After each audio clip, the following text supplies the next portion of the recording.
다음 주에는 이제 출애굽기에 들어가게 됩니다. 12가 제목은 이스라엘을 구원하신 하나님. 이렇게 진행하도록 하겠습니다. 우리가 이제 언약을 통하여서 이제 하나님의 나라를 살펴보고 있는데, 이제 우리가 이 언약을 살펴보고 하나님의 나라를 살펴보려면 뭐가 중요하냐면 하나님의 목적이 과연 무엇인가. 그러니까 하나님께서 지금 많은 일들을 진행하고 계시잖아요. 사람들이 이제 알고 알지 못한 하나님께서 일들을 진행하고 계시는데, 그 일들을 하시는 하나님의 목적이 무엇인가. 먼저 하나님은 이제 백성을 선택하시죠. 이제 아담이 그랬었고, 그다음 이제 노아가 그랬었고, 아브라함이 그랬었고, 하나님께서 이제 이 백성들을 부르시고 자신의 백성을 선택하시는데, 그래서 그 백성들에게 이제 살아갈 땅을 주시죠. 또 그리고 그들에게 뭘 주세요? 하나님의 법, 계명을 주시는 거죠. 하나님의 말씀을 주시는 건데, 그 이유가 뭐냐면 그 말씀을 지킴을 통하여서 하나님의 주권 인정을 통하여서 하나님과의 올바른 관계 속에서 살아가게 하시는 것이죠.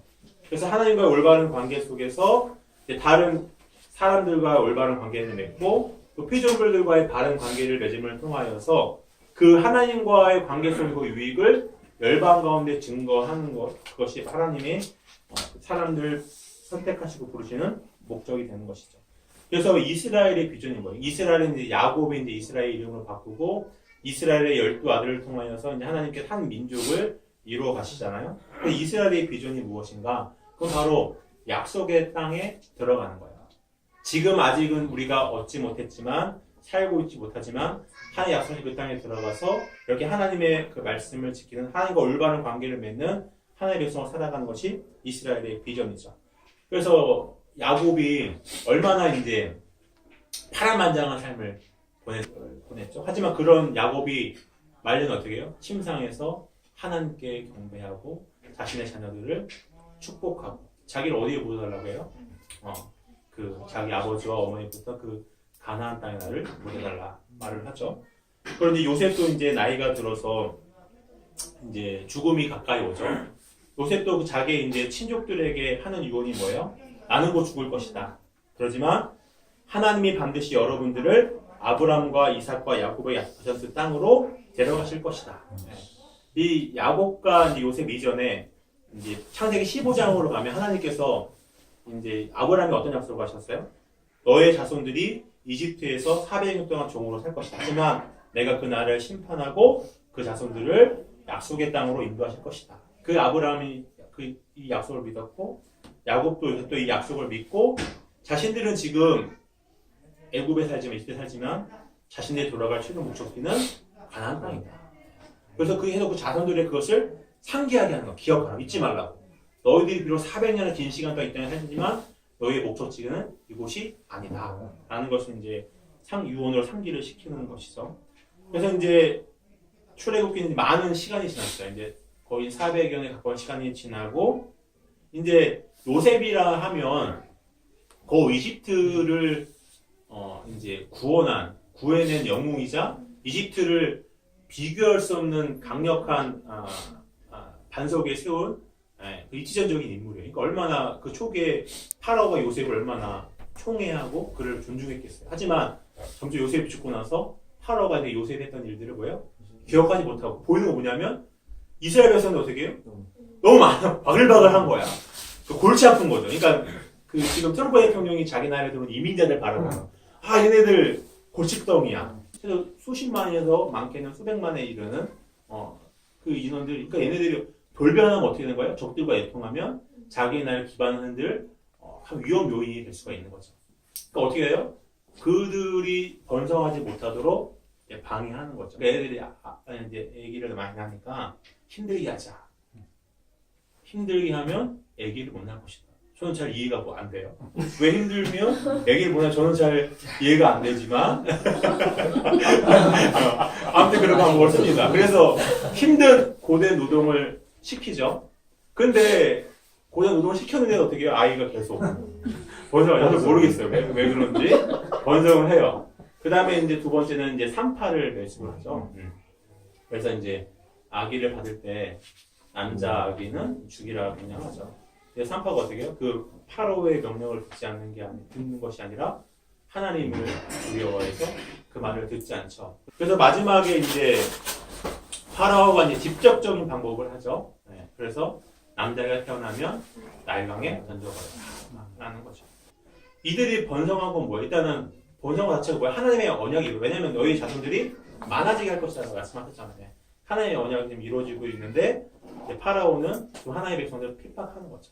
그리고 파라오가 하는 이 핍박은 누구를 대항하는 거예요? 하나님의 언약을 대항하는 거예요. 하나님께서 이제 한 아기를 이제 보내시죠. 그래서 그 아기도 파라오의 명령 때문에 나일강에 던져졌지만 하나님이 지켜주셔서 이집트 공주에게 발견돼서 어떻게 이집트의 왕자로 키워지죠. 하지만 중요한 게 뭐냐면 이집트의 왕자로 키워졌으면 이 모세가 자기의 정체성을 뭐에서 찾아야 돼요?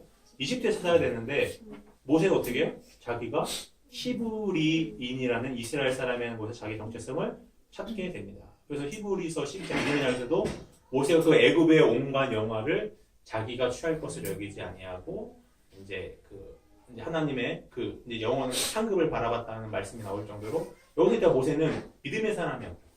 자기는 이스라엘 사람이야. 자기 이스라엘 사람이 지금 이집트의 왕자로 지금 되어 있으니까 뭔가 지금 자기가 뭔가 해야 돼. 해야 된다고 생각을 하고 있는데 뭘 보게 돼요? 이제 이집트 사람이 이스라엘 사람 핍박하는 이제 장면을 보게 돼서 분기탱천하여서 이제 그를 이집트 사람을 추적하게 되죠. 나중에 이제 이 사실을 이제 파라오가 알게 되죠. 근데 파라오가 알게 되면 어떻게 해요? 죽여버리래요. 이게 참 이해가 안 되죠. 아무리 그래도 모세가 이집트 왕자잖아. 자기 딸의 양자잖아요. 그럼 병사 하나 죽인 것쯤은 봐줘야 될 듯 한데 어떻게 해요? 모세를 죽이래요. 왜 그랬을까요? 그러니까 이 파라오는 이 모세 출신이 아니잖아요. 아니지만 받아들였는데 얘가 지금 뭐예요? 자기를 누구라고 생각하는 거야? 이집트 왕자가 아니라 자기 이스라엘 사람을 생각하는 거야. 그럼 얘가 나중에 이스라엘의 지도자가 되어서 나에게 큰 반기를 줄 거라 생각을 한 거예요. 그래서요, 이제 큰 이제 걸림돌이 될 거라 생각을 제거하려고 했던 것이죠. 그래서 모세가 이제 어디로 도망갑니까? 광야로 도망을 가서 미디안 여자와 결혼해서 거기서 40년을 보냈죠. 그러니까 지금 뭐냐면 모세는 잊혀진 거예요. 굉장히 시작이 좋았어요.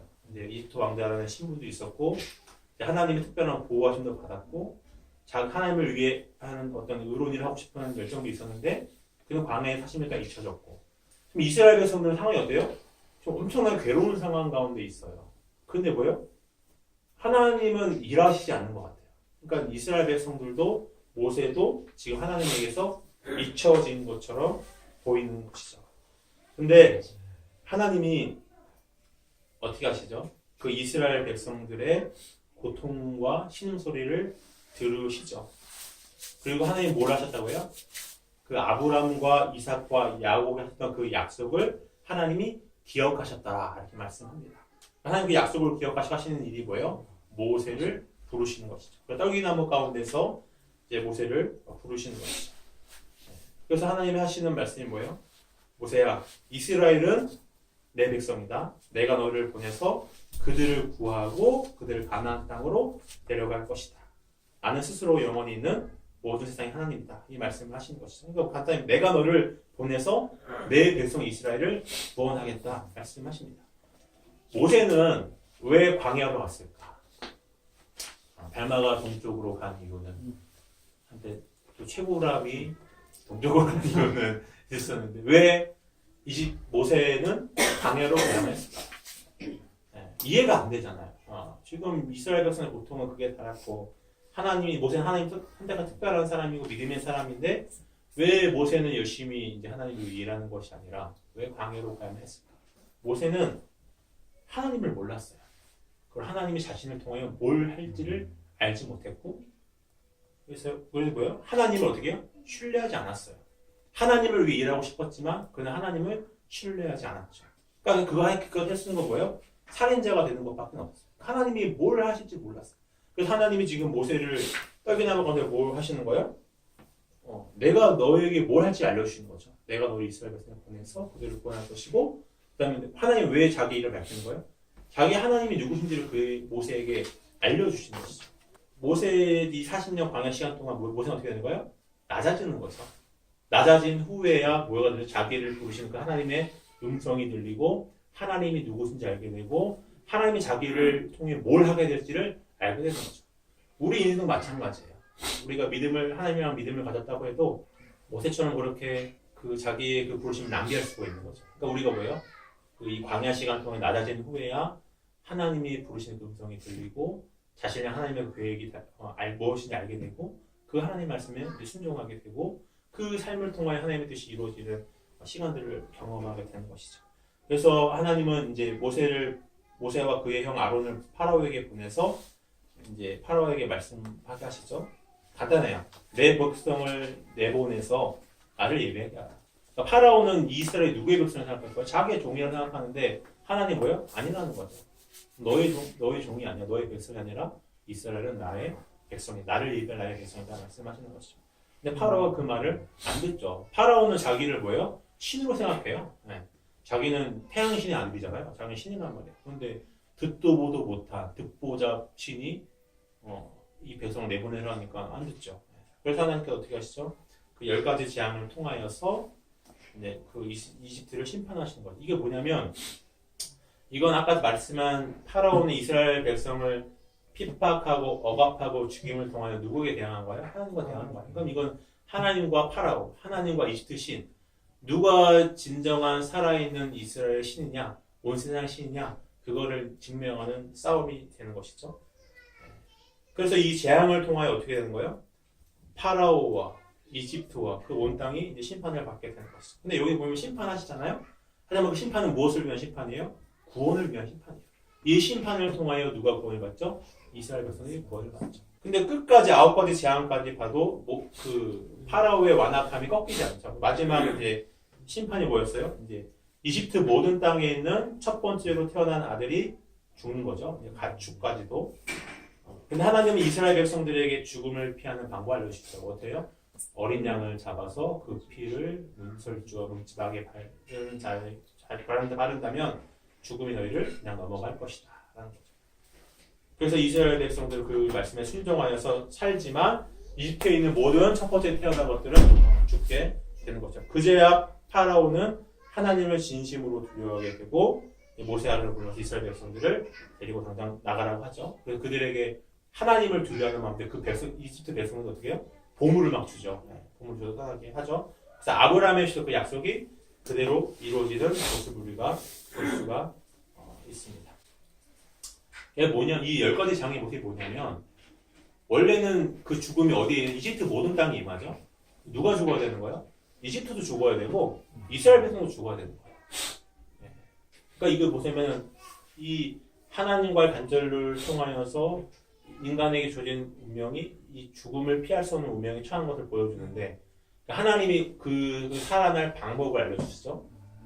그 유월절 어린 양 잡으면서 그 피를 바른다는 죽음이 넘어갈 것이다. 그걸 순종하는 자는 살아남죠. 그 유월절 어린 양이 뭘 예표하는 거예요? 예수 십자가의 사역을 예표하는 거고 그걸 통해 우리가 죽음의 건져짐을 보여주는 것이고 이제 보내고 나니까 어떻게 해요? 아까운 거야. 얼마나 큰 노동력이에요. 그래서 파라오가 어떻게 해요? 이제 군대를 소집하여서 이제 추격을 하는 거죠. 근데 앞에 뭐가 있어요? 홍해가 있고, 뒤에는 이제 이집트 파라오의 군대가 쫓아오고 있어요. 그러니까 이스라엘은 뭐예요?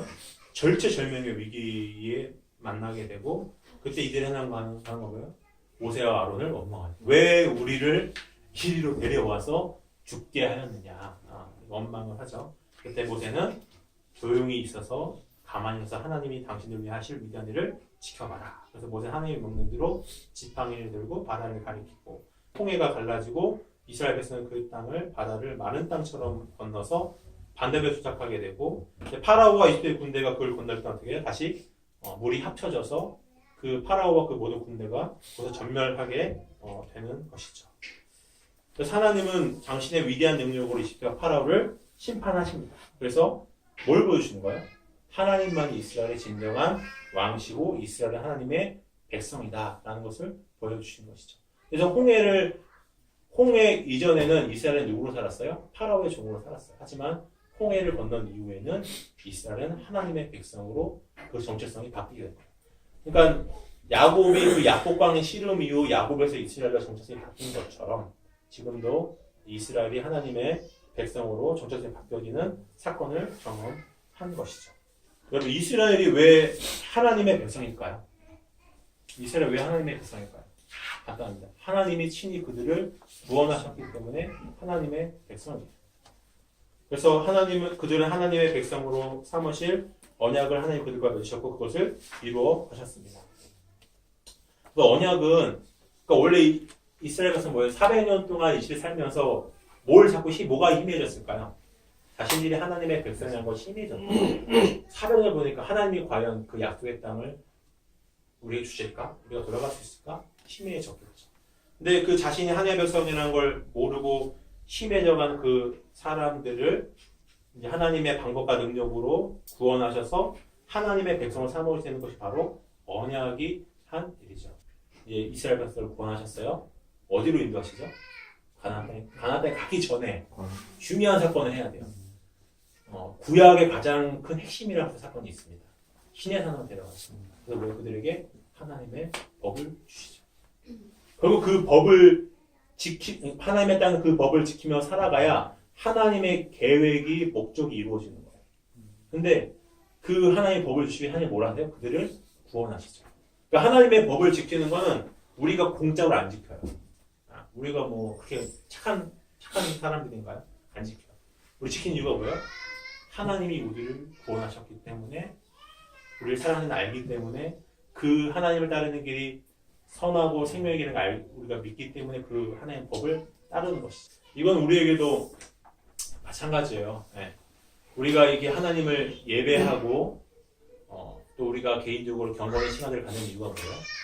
우리가 자꾸 그걸 잊어버리기 때문에요. 우리가 누구의 소유된 백성인지 또 하나님 우리에게 무엇을 행하셨는지 우리가 잊어버리기 때문에 그걸 보는 거고 우리가 성경을 통하여서 뭘 보냐면 이스라엘 백성이 자꾸 그 홍해 사건을 기억하는 것처럼 우리는 예수님이 우리를 위해 행하신 그 일이 무엇인가를 기억하는 거예요. 그리고 우리가 그 기억하고 묵상하면 묵상할수록 그 예수님의 사랑이 하나님의 사랑이 우리에게 실제가 되는 것이죠. 그럼 예전에 그렇게 지키기 어려웠던 두려웠던 하나님의 계명이 이제 너무나 지키기 쉬운 계명으로 변하게 되는 거고 우리가 그 계명을 지키면 하나님의 임재와 그 하나님의 나라의 그 복을 우리가 누리게 되는 것이죠.